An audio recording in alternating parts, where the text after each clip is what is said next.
अस्सलाम वालेकुम students. English में दो अल्फाज बहुत कॉमन है और वो आपस में आपको अक्सर रेसिप्रोकेट होते हुए नज़र आते हैं, अनटिल और अनलेस। और कई लोग तो दोनों को इकट्ठा ही इस्तेमाल कर लेते हैं, लेकिन दोनों में फ़र्क है। आज इन्हीं दो वर्ड्स को ग्रामेटिकली पोजीशन के हिसाब से और इनके यूजेज के हिसाब से देखेंगे कि कहाँ कहाँ इस्तेमाल होते हैं। तो आइए स्टार्ट करते हैं। सबसे पहले हम देखते हैं अनटिल। अनटिल एक प्रपोजिशन भी है और कंजंक्शन भी है। इसका लफ्जी मतलब अगर निकाला जाए तो मैं कह सकता हूं किसी खास वक्त तक, जब आपने एक बाउंड्री, एक बाउंड टाइम को करना है कि किसी खास वक्त तक कोई एक्शन नहीं होता, तो उस वक्त तक आप कोई दूसरा एक्शन या कोई और एक्टिविटी भी नहीं करेंगे। फॉर एग्जाम्पल, यहां पर मैंने एग्जाम्पल लिखे, यू विल नॉट प्ले, तुम नहीं खेलोगे। अब ये हमारा पूरा जो अगला एक्शन है वो बाउंड हो गया है इस फिक्रे के अंदर, जब तक ये एक्शन नहीं। तो you will not play until, अब अनटिल में जब कहूंगा इट मींस कि मैं आने वाले एक्शन को इसके साथ जोड़ दिया है कि इस वक्त के अंदर ये, जब तक ये नहीं होगा, टाइम की बात हो रही है। तुम नहीं खेलोगे, you will not play until you finish your homework, जब तक तुम अपना काम खत्म नहीं करते। आपने देखा कि यहां पर अनटिल इसलिए इस्तेमाल हुआ है क्योंकि ये टाइम की बात हो रही है, किसी खास वक्त तक। You will not go home until I reach, तुम घर नहीं जाओगे जब तक मैं नहीं आता। तो अनटिल का मतलब है जब तक, लेकिन किसी टाइम की बात होगी, वो कोई टाइम है किसी बाउंड्री के अंदर कि जब तक ये वाला टाइम नहीं आता तब तक तुम ये काम नहीं करोगे या वटएवर। तो ये अनटिल का मीनिंग है। Until can be used as a preposition of time. ये यहां पर कंजंक्शन इस्तेमाल हो रही है क्योंकि ये दो फिक्रों को जोड़ है। आप देख सकते हैं डिपेंडेंट और इंडिपेंडेंट क्लॉजेस को, लेकिन ये as a preposition of time भी इस्तेमाल हो सकता है। जैसे मैंने एग्जांपल लिखी है, ही इज ऑन लीव, वो छुट्टियों पर है, अनटिल फ्राइडे। जैसे आप till and until both are same by the way, ये वो वाली प्रपोजिशन है कि वो इतवार तक, किसी खास वक्त तक छुट्टियों पर है। सो अनटिल का मैंने आपको यूज ये बताया कि एक तो किसी खास वक्त तक के लिए आपने इस्तेमाल करना है, और जब आपका एक्शन दूसरे का मोहताज हो, जब तक ये एक्शन इस टाइम का नहीं होगा तो दूसरा नहीं हो सकता। अब आते हैं अनलेस की तरफ।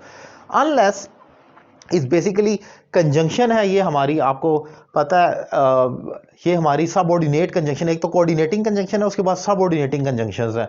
ये उनमें से ही एक है जो इस्तेमाल होती है, और ये एक डिपेंडेंट और एक इंडिपेंडेंट क्लॉज को जोड़ती है। यूजुअली तो यही होता है, और इसका मीनिंग है जब तक के ना, इसके अंदर ना का एलिमेंट आता है, जब तक आप ये नहीं करेंगे ये एक्शन नहीं होगा। इसमें टाइम नहीं है लेकिन एक्शन की बात होगी। For example, you can't pass the exam, तुम इम्तिहान पास नहीं कर सकते अनलेस यू वर्क हार्ड, जब तक कि तुम मेहनत नहीं करते। तो यहां पर फोकस जो है वो वर्क हार्ड पर है, किसी टाइम पर नहीं है।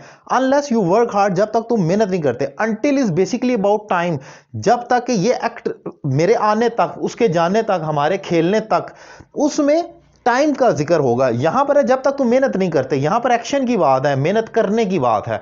सो आपने देखा कि अनलेस बेसिकली डील करेगा जब आप किसी एक्ट के बारे में बात करते हैं, एक्शन के बारे में, जब तक ये एक्शन नहीं होता। और अनटिल तब इस्तेमाल होगा जब आप किसी टाइम के बारे में बात करते हैं कि मेरे आने तक, उसके जाने तक, पाकिस्तान के मैच जीतने तक। I will watch complete match until Pakistan win, Pakistan के मैच जीतने तक मैं पूरा मैच देखूंगा। सो आपने अनटिल तब इस्तेमाल करना जब किसी बाउंड्री के अंदर, टाइम के अंदर आप रहकर बात कर रहे हो। तो ये इसमें एक इंपॉर्टेंट एलिमेंट है। इसमें एक चीज बहुत इंपॉर्टेंट है, वो जानना लाजमी है। अनटिल और अनलेस दोनों को जब हम कंजंक्शन के तौर पर इस्तेमाल करते हैं, सबऑर्डिनेट कंजंक्शन, उसका रूल ये है कि अगर दो फ्यूचर क्लॉजेज आ भी गई हैं, इन अल्फाज के साथ कभी फ्यूचर नहीं आ सकता। फॉर एग्जाम्पल, मैं ये नहीं लिख सकता you can't pass the exam unless you will work hard, जब तक तुम मेहनत नहीं करोगे। अब जैसे unless you will work hard आपने कभी भी नहीं कहना। इफ हो गया, unless, as long as, until, इन तमाम के साथ फ्यूचर अगर आ भी रहा है तो वो प्रेजेंट में कन्वर्ट हो जाएगा। Same is the case with until. अगर फ्यूचर की क्लॉज है भी तो वो प्रेजेंट में होगी। तो ये दो कंजंक्शन है हमारी जो बहुत कॉमन है। मैंने कोशिश की है कि आसान वर्डिंग में इसको डिफाइन करूं। अगर ये लेक्चर आपको अच्छा लगे और आप मेरे दीगर वीडियो लेक्चर देखना चाह रहे हैं तो मेरा यूट्यूब चैनल सैयद अली रज़ा काज़मी लाजमी सब्सक्राइब करें, और प्लेलिस्ट में बेसिक से लेकर एडवांस तक आप लेक्चर देख सकते हैं। इसके अलावा आप अगर मुझसे 1-to-1 online English language class लेना चाह रहे हैं दुनिया के किसी भी कोने से, तो एक रीज़नेबल फ़ी पे कर घर बैठे आज ही अपने कोर्स का आगाज़ कर सकते हैं।